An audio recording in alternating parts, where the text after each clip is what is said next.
আজ সকালটা প্রচন্ড রোদ উঠেছে। জ্বর থাকলেও মনে হচ্ছিল একটু রোদে গিয়ে বসি। আর রোদে বসলে তো হবে না, কাজগুলো তো করতে হবে। কাপড়গুলো সব ধুয়ে দিয়ে স্নান সেরে পুজো সেরে একবারে ওপরে এসেছিলাম। সকালে তো একটাই টেনশন থাকে, রান্না বান্না কি করব। আজকে 3 রকমের শাক ছিল, বাবরি শাক আর ছিল বথুয়া শাক, লাফা শাক। ঠান্ডা লেগেছে তাই লাফা শাকটা রান্না করব না, করেছিলাম 2 রকমের শাক। এর আগে বর রাই শাক লাগিয়েছিল আর বলেছিল ওটা নাকি বাবরি শাক। তোমরা ভিডিওতে তারপর সবাই জানিয়েছো যে ওটা রাই শাক।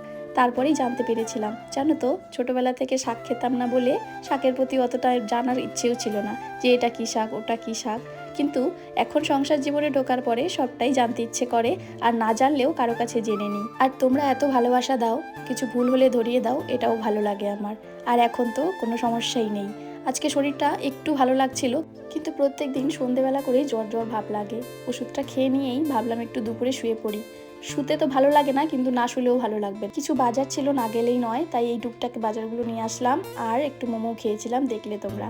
তারপর দুজনেই চলে আসলাম। বর আজকে চিকেন নিয়ে এসেছিল, আর কাকে দিয়ে আনিয়েছে চিকেনটা নাকি একদমই ভালো দেয়নি। ঠান্ডার মধ্যে চা খেতে ভালোই লাগে, আর ওই ধরনের প্যাটিসগুলো দিয়ে তো আরোই বেশি ভালো লাগে। সবচেয়ে খারাপ লাগে জ্বর হলে। জ্বর হলে একদম ভালো লাগে না, মন মেজাজ কোনোটাই ভালো লাগে না। শরীর তো একদম পুরো ম্যাচ ম্যাচ করে, হাত পা ব্যথা, একদম ভালো লাগে না জানো তো।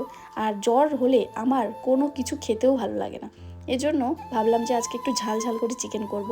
আর বরকে বলছিলাম মাংসটা ভালো আনতে, ওই যে ভালো আনিনি, তাই বলছিলাম ওকে যে কাকে দিয়ে আনিয়েছো। যাই হোক, মাংসটা বসিয়ে দিলাম। এই সময়ই বোন ফোন করেছিল, ছোট বোন। সরস্বতী পূজায় কি পরবে না পরবে ওই নিয়ে ডিসকাশন করছিলাম।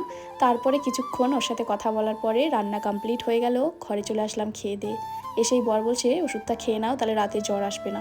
তাই আজকের ভিডিওটা এখানেই শেষ করলাম।